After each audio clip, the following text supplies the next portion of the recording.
তারাপীঠ পশ্চিমবঙ্গের বীরভূম জেলায় অবস্থিত। একান্ন সতীপীঠের মধ্যে একটি অন্যতম সতীপীঠ হলো তারাপীঠ। তারা মায়ের পরম ভক্ত কামাচরণ চট্টোপাধ্যায় অর্থাৎ বামাখ্যাপা তারা মায়ের সাধনা করে সিদ্ধিলাভ করেছিলেন। তাই তারাপীঠকে সিদ্ধপীঠও বলা হয়। আমাদের হিন্দু ধর্মাবলম্বী মানুষের কাছে তারাপীঠ একটি পবিত্র স্থান, যার জন্য প্রত্যেক দিনই হাজার হাজার দর্শনার্থী ভক্তরা তারা মাকে দর্শন করতে এবং তারা মায়ের পুজো দিতে। আপনিও ভাবছেন যদি আগামী দিন তারাপীঠ আসবেন তারা মায়ের দর্শন এবং পুজো দিতে, তাহলে কিভাবে আসবেন, পুজো কিভাবে দেবেন, খাওয়া দাওয়া কোথায় করবেন, এই সমস্ত তথ্য নিয়ে এই video. Hi everyone, welcome back to my YouTube channel Manoji. পিঠে ব্যাগ আর থাম্বনেল দেখে আপনারা বুঝতেই পেরেছেন আমি এখন কোথায় যাচ্ছি।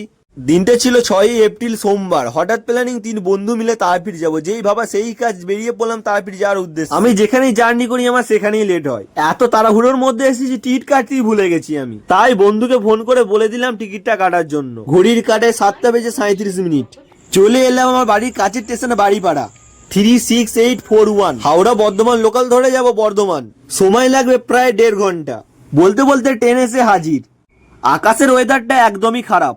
আমি যখনই প্ল্যানিং করি কোথায় যাব তখনই বৃষ্টি নামে। চলো তারা মা যেহেতু ডেকেছে আমাদের করে যেতে তো হবেই। জয় মা তারা বলে আজকে ব্লগটা স্টার্ট করি। চলুন আপনাদের করে একবার বাইরের ওয়েদারটা একবার দেখাই। চলুন, ঝড় বৃষ্টি যেহেতু হচ্ছে হোক, আর কি করা যাবে। বেরিয়ে যেহেতু পড়েছি, তারা মা যেহেতু ডেকেছে যেতে তো হবেই। এবার আপনারা কিভাবে আসবেন জেনে নিন। আজকে আপনাদের সাথে একটা অ্যাপসের পরিচয় করবো। অ্যাপসটার নাম হলো হোয়ার ইজ মাই ট্রেন। এই অ্যাপসটির মাধ্যমে আপনারা দেখতে পারবেন কত নম্বর প্ল্যাটফর্মে ট্রেনটি ঢুকছে, ট্রেনটি ঢুকতে কতক্ষণ লেট হবে, কোন ট্রেন আপনার ক্যান্সেল আছে সেই ট্রেনটিও বলে দেবে। আপনারা কখন না কখনো যে ট্রেনে জার্নি করেন, এই অ্যাপসটা আপনাদের জন্য একদম পারফেক্ট।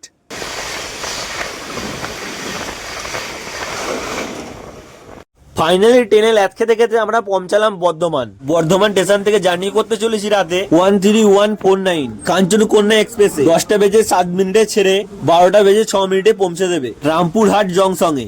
হাওড়া থেকে রামপুরহাট যাওয়ার জন্য ট্রেনের ভাড়া রয়েছে জেনারেলে হচ্ছে 90 টাকা, স্লিপারে 170 টাকা, সেকেন্ড এসিতে 520 টাকা, ফার্স্ট এসিতে হচ্ছে 725 টাকা। এছাড়া আপনারা শিয়ালদা স্টেশন থেকে সকালে 7:20 মাতারা এক্সপ্রেস ধরে সকাল সকাল আপনারা রামপুরহাট স্টেশনে পৌঁছাতে পারবেন। আপনারা যদি চান আর একটু বিলাসবহুল ভাবে আসবেন, হাওড়া থেকে হাওড়া জামালপুর বন্দে ভারত এক্সপ্রেস ধরেও আপনারা আসতে পারেন। ভাড়া পড়বে প্রায় 700 টাকার মতো জনপ্রতি। সময় লাগবে প্রায় 2.5 ঘন্টা মতো। ফাইনালি এসে পৌঁছালাম বর্ধমান স্টেশনে। এক্সিলেটর ধরে উপরে চলে যাবো। ফার্স্ট টাইম আমি বর্ধমান স্টেশনে এলাম। আমার ইচ্ছা আছে এই বর্ধমান স্টেশনটা পুরোপুরি ঘুরে দেখার। দেরি না করে চলো তোমাদের টিকিট কাউন্টারের কাছে নিয়ে যাই। বর্ধমান স্টেশন মানে বুঝতে পারছো, হাওড়া শিয়ালদার মতন বর্ধমান স্টেশন ও ব্যস্ততম রেলওয়ে স্টেশন, যার চারিদিকে প্রচুর নয়। এটা হলো বর্ধমান স্টেশনের টিকিট কাউন্টার। অফলাইন থেকে আপনারা তো অনেকেই টিকিট কেটেছেন, বাট আজ আপনাদের করে দেখাবো ইউপিএসসি মেশিন থেকে টিকিট কাটা। এটা হলো বোর্ড, কোন ট্রেন কখন আসবে সবকিছু সময়সূচি এর মধ্যে দেখা যাবে। আমাদের মধ্যে অনেকেই আছে যারা ইউপিএসসি মেশিন থেকে টিকিট কাটতে জানে না। এই ভিডিওটা তাদের জন্য। চলুন দেখে নেওয়া যাক আপনারা টিকিট কিভাবে কাটবেন। প্রথমেই একটা স্ক্রিন শো করছে। প্রথমে অল আওয়ার স্টেশন সিলেক্ট করতে হবে। আমি যেহেতু যাবো রামপুরহাট, আর পিএইচ লিখতেই প্রথমে লেখা চলে এসছে। রামপুরহাট সিলেক্ট করে নিলাম। তারপর চেঞ্জ জার্নি ডিটেলস এটাও সিলেক্ট করে নিলাম। আমরা যেহেতু যাবো তিনজন সিলেক্ট করে নিলাম। আমরা জার্নি করতে চলেছি সুপারফাস্ট জেনারেল। পে পে মাত্র এখানে দেখা যাচ্ছে 225 টাকা করে। আমাদের তার মানে প্রতি জন প্রতি 75 টাকা করে ভাগে পড়লো। তারপর আপনারা সিলেক্ট করবেন ইউপিআই অন কিউআর কোড এনে আপনারা পে করলে আপনাদের টিকিটটা কালেক্ট করে নেবেন। ব্যাস, আপনার টিকিট কাটা কমপ্লিট। এখানে সবকিছুই এখানে অ্যাভেলেবেল আছে, ফোন পে, গুগল পে আর অন্য কিছু আদার্স অ্যাকাউন্টের কোনো কিছু সবকিছু এখানে অ্যাকসেপ্টেবল আছে। আপনারা এখানে পে করে দেবেন। পে করতে আপনাদের দেখাবে প্লিজ কালেক্ট ইউর টিকিট। চলো টিকিটটা কেটে নেওয়া কমপ্লিট। চলো যা যাক, জয় মা তারা বলে জার্নিটা স্টার্ট করা যাক। ট্রেন ঢোকার সঙ্গে সঙ্গে যারা খাবার দাবার বিক্রি করে তারা এসে হাজির।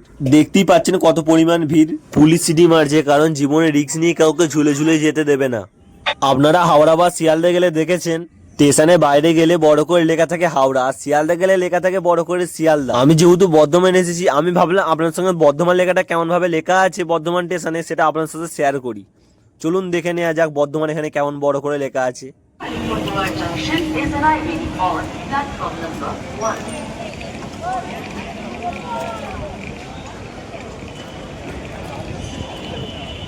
আমাদের যেহেতু হঠাৎ প্ল্যানিং, আমাদের সেইভাবে খাওয়া দাওয়া করে আসা হয়নি। আমার বন্ধু দেখি মুড়ি নিয়ে এসে হাজির, তাই দেরি না করে আমিও খেয়ে নিলাম। আজকের আমাদের টিফিন চানাচুর আর মুড়ি মাখা কমপ্লিট। চলো একবার খেয়ে দেখা যাক কেমন হয়েছে মুড়ি, চানাচুর আর পেঁয়াজ। মুড়ি খেতে খেতে দেখি ট্রেন এসে হাজির। চলো ট্রেনে ওঠা যাক।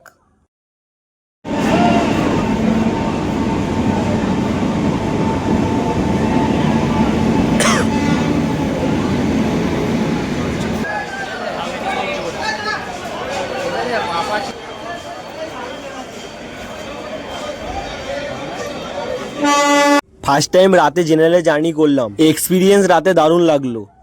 এত কষ্ট কি বলবো, এই মাত্র ডিউটি থেকে আসলাম। আমি নাইট করলে এত কষ্ট হয় না। আমি বলবো 50 টাকা বেশি লাগবে, স্লিপারে জার্নি করাই ভালো। আর বলি, সামনে দুটো জেনারেল ডিব্বা আছে, পেছনে দুটো জেনারেল ডিব্বা আছে। আমি যে ব্যাগটা কাঁধে নিয়ে আছি, আমার ব্যাগের যদি ওয়েট হয় 5 কিলো, কিছুক্ষণ যাওয়ার পর হয়ে যাবে 10 কিলো। এত ঘুম পাচ্ছে কি বলবো।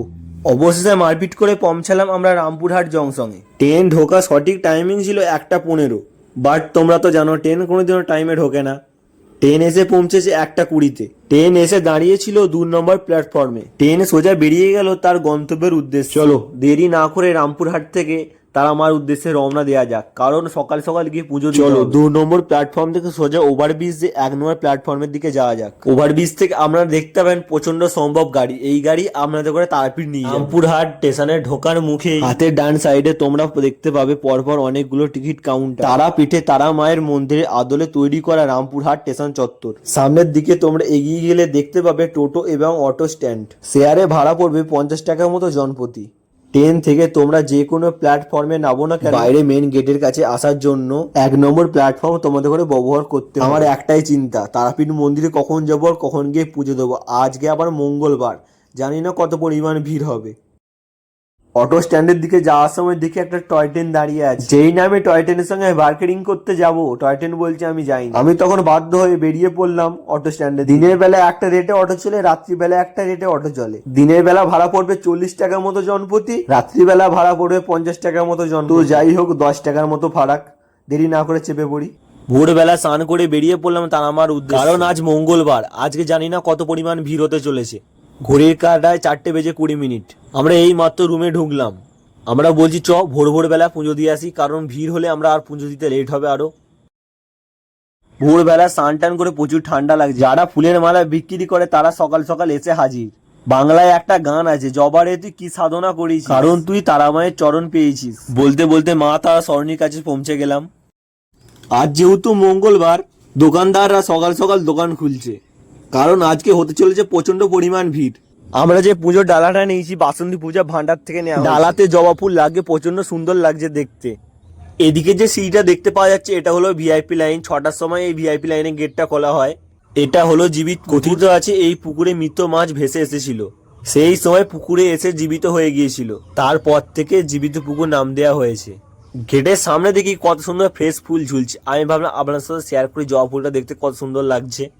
আমি যে ভিডিওটা শেয়ার করছি, আমি 100-র মধ্যে 100 কোনো ইউটিউবারে এই ভিডিও দেখাতে পারবে না। 5:11 খুলে গেল তারা মায়ের। যারা প্রথমে এসে তাদের জিজ্ঞাসা করলাম, ওরা বললো আমরা 3টের সময় লাইন দিয়েছি। জয় মা তারা বলে আজ গেটটা খুলে গেল। দেখতেই পাচ্ছেন কত পরিমাণ ভিড় ঠেলাঠেলি লেগেই গেছে।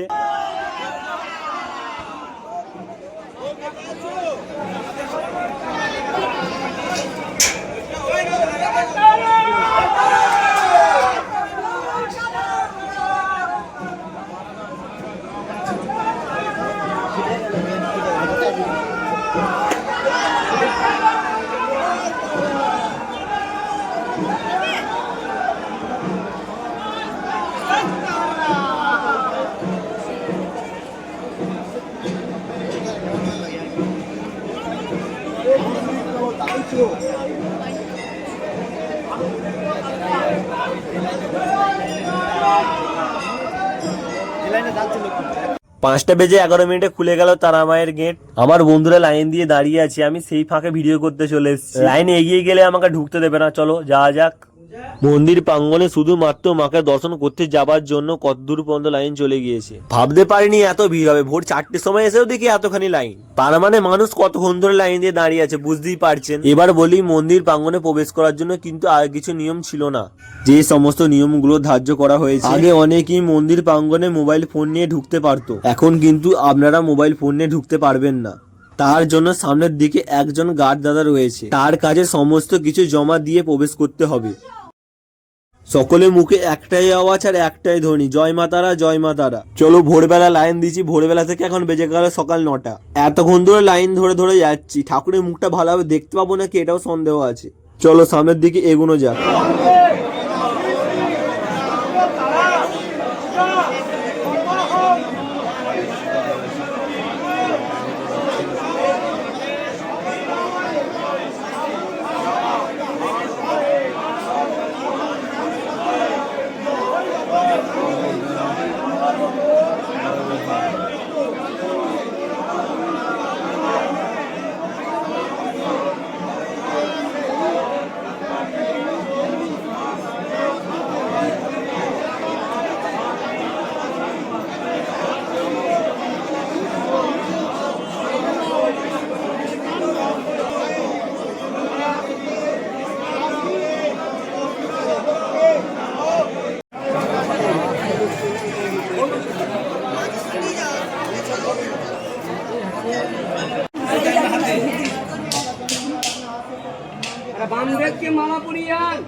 চারটে আরেকটা মালা দিন, দিলে চারটে 20 টাকা করে দিন।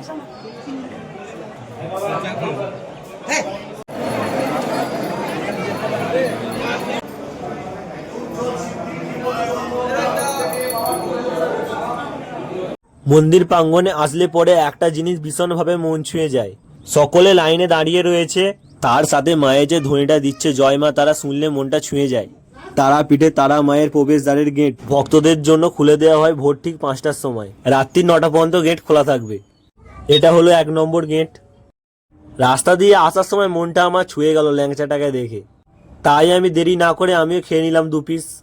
পুজো দেওয়া কমপ্লিট, এবার বেরিয়ে পড়লাম ব্রেকফাস্ট করার উদ্দেশ্যে। প্রচন্ড পরিমাণ খিদে পেয়ে গেছে। মা তারা সরণির সাইডে অনেকগুলো দোকান আছে, এখান থেকে আপনারা ব্রেকফাস্ট, লাঞ্চ, ডিনার সবকিছু এখান থেকে করতে পারেন। সকালে ব্রেকফাস্ট করেছি আমরা মা তারা সরণি থেকে একটু সামনের দিকে এগিয়ে গিয়ে বাঁ সাইডে ভেতর দিকে। আজকে সকালের ব্রেকফাস্ট পুরি আর ডাল। খেয়ে নিয়ে তোমাদেরকে রিভিউটা বলছি কেমন হয়েছে খেতে। এত পরিমাণ খিদে পেয়ে গেছে কি বলবো, সেই রাত্রিবেলা খেয়ে এসেছি, এই এখন। আপনারা কোনোদিন যদি তারাপীঠ আসে এই দোকানটা আপনারা মিস করবেন না। প্রচন্ড সুন্দর খেতে, অবশ্যই আপনারা আসবেন। আমার খেতে খুব দারুণ লাগলো। আমাকে তিলকটা পরে কেমন লাগছে অবশ্যই আপনারা কমেন্ট করে জানাবেন। দোকানদারের স্টাফের ব্যবহার খুবই ভালো। দোকানের ভেতরটা একদম চকচক করছে। সকালের ব্রেকফাস্টটা মাধবী হোটেল থেকেই হবে। এছাড়া জমজমাট মার্কেট এরিয়া ঘুরে দেখবে। ঠাকুরের বাসন থেকে শুরু করে অনেক কিছুই আছে। এটা হলো সাধক বামদেবের ঘাট। আগেকার দিনে যজ্ঞ করার জন্য ঘাটটা ব্যবহার করা হতো, বাট এখন আর ঘাটটা ব্যবহার করা হয় না। চলুন আপনাদের করে দেখানো যাক ঘাটটার কি অবস্থা। শ্মশানের পাশ দিয়ে বয়ে চলেছে পবিত্র দ্বারকা নদী। এই নদীটি আছে এক অলৌকিক শক্তি, যেটি হলো উত্তর বাহিনী নদী। হিন্দু ধর্ম মতে উত্তর বাহিনী নদী খুবই গুরুত্বপূর্ণ। ভারতে প্রায় সব নদী উত্তরে অবস্থিত। হিমালয় থেকে উৎপত্তি অর্থাৎ দক্ষিণ বাহিনী নদী। ব্যতিক্রম হলো খাসির গঙ্গা ও বীরভূমের দ্বারকা নদী। এই নদীর জলে স্নান করলে সকল মনস্কামনা পূরণ হয়। এটা হলো তারাপীঠের মহাশ্মশান। আগে মরা পোড়ানো হতো, বাট এখন আর মরা পোড়ানো হয় না। তারাপীঠের মহাশ্মশান রাত্রি হলে এক আলাদা রূপ ধারণ করে। মাকে এখানে স্বয়ং দর্শন করেছিলেন সাধক বামাখ্যাপা। রাত্রিবেলা মা শ্মশানে বিরাজ করেন। রাত্রিবেলা হয় এখানে বহু অলৌকিক ঘটনা। রাত 12টার পর মধ্যরাতে জবা কুসুমতে এবং ধূপের গন্ধ পাওয়া যায়। তার সাথে শোনা যায় নূপুরের শব্দ। শ্মশান মানি এক গা ছমছমে ব্যাপার।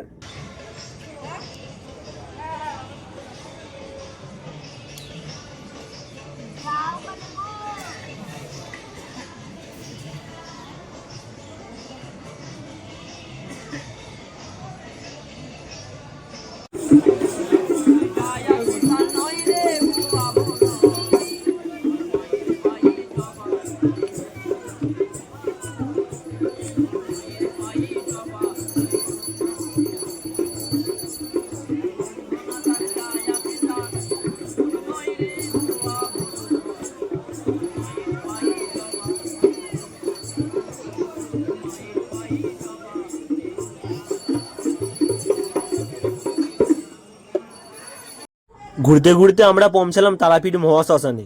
এখানে অনেকগুলো মন্দির প্রাঙ্গণ রয়েছে, পঞ্চমুণ্ডির আসন এবং সাধক বামাখ্যাপার সমাধি।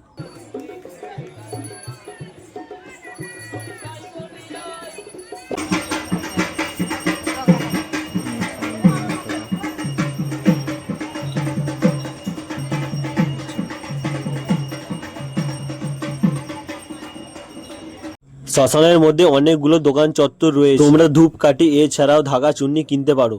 এই যে ছোট মন্দির দেখতে পাচ্ছেন, এরই মধ্যে রয়েছে পঞ্চমুণ্ডির আসন। এই আসনে বসে সাধক বামাখ্যাপা সিদ্ধি লাভ করেছিলেন, তাই একে পঞ্চমুণ্ডির আসন বলা হয়। সিঁড়ি দিয়ে নিচের দিকে নেমে গেলে দেখতে পাবেন একটি বলিস্থান। এখানে আগে বলি দেওয়া হতো, এখন আর বলি দেওয়া হয় না। তারাপীঠের রহস্যময় কথা যদি বলো, সবার প্রথমে নাম উঠে আসবে তারাপীঠের মহাশ্মশানের কথা। তারাপীঠ মন্দির এখন যেই স্থানে রয়েছে, লোকমুখে শুনেছি সেই মন্দির প্রাঙ্গণ নাকি তারাপীঠ মহাশ্মশানের কাছেই ছিল, পরে স্থান পরিবর্তন করা হয়। শ্মশানের নাম শুনলে অনেকেই পিছুপা হয়ে যায়, তবে আমি তোমাদের সকলকেই বলবো শ্মশানের থেকে অন্য কোনো স্থান পবিত্র হতেই পারে। আমরা গিয়ে যে লজটায় উঠেছিলাম সেই লজের নাম হলো শ্রীগুরু ভবন লজ।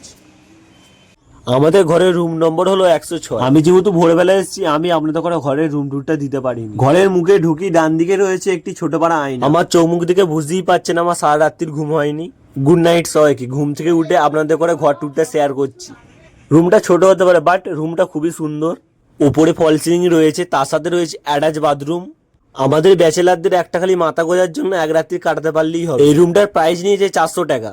সিজনে অফ সিজনে দাম কম বেশি হয়েই থাকে। চলুন লাঞ্চ করতে যাওয়া যায়। তারাপীঠ এসেছি নিরামিষ হোটেল থেকে, না খাওয়া দাওয়া করলে হয়। ঘড়ির কাঁটা 1:21 চলে এলাম লাঞ্চ। এই নিরামিষ হোটেলটি রয়েছে মা তারা সরণি থেকে একটু ভেতর দিকে। এই হোটেলটির নাম হলো শঙ্কর হোটেল। এই হোটেলটিতে সমস্ত রকমের খাবার দাবার পাওয়া যায়। তারপরে আসলে লাঞ্চটা শঙ্কর হোটেল থেকেই হবে। আমি অর্ডার দিয়ে দিয়েছি 1 প্লেট ভেজ থালি। আপনাদের সাথে পুরোপুরি লিস্টটা শেয়ার করলাম। এই থালিটির দাম পড়েছে 80 টাকা। এর মধ্যে রয়েছে ভাত, ডাল, আলু পোস্ত, পাঁপড়, লেবু, ঝুরঝুরে আলু ভাজা। দেরি না করে খেয়ে নি, প্রচন্ড পরিমাণে খিদে পেয়ে গেছে। খাবার দাবার খেয়ে যা বুঝলাম ভালোই খেতে। অবশ্যই আপনারা আসলে একবার ট্রাই করে দেখবেন।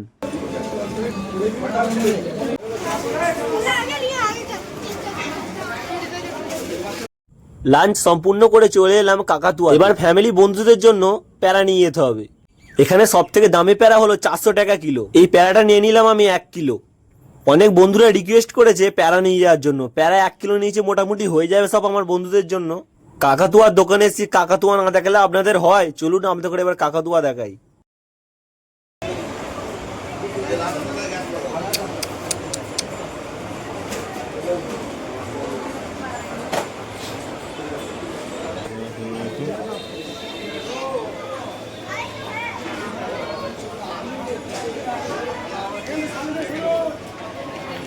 এবার ফাইনালি বাড়ি যাওয়ার পালা। আমার মতো অনেকেই আছে সবার ঘুরতে যেতে ভালো লাগে, বাট বাড়ি ফিরতে কারো ভালো লাগে না। তো যাই হোক, বাড়ি তো ফিরতেই হবে।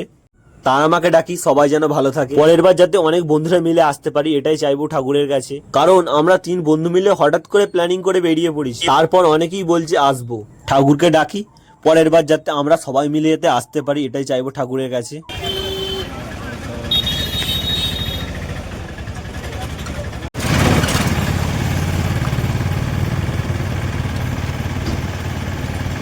মা তারা সরণি থেকে 40 টাকা পিছু ভাড়া দিয়ে ম্যাজিক গাড়ি করে চলে এলাম রামপুরহাট স্টেশন চত্বরে। রামপুরহাট স্টেশন থেকে রয়েছে 2:10 মা তারা এক্সপ্রেস ট্রেন। সেই ট্রেন ধরে আবারও আমরা রওনা দেবো রামপুরহাট স্টেশন থেকে বর্ধমানে। রামপুরহাট স্টেশন চত্বরে কিছু কিছু কাজ এখনো অসম্পূর্ণ আছে, সেই সমস্ত কাজই এখনো চলছে। রামপুরহাট স্টেশনটি পুরোপুরি তারামা।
ঠান্ডা জল হবে।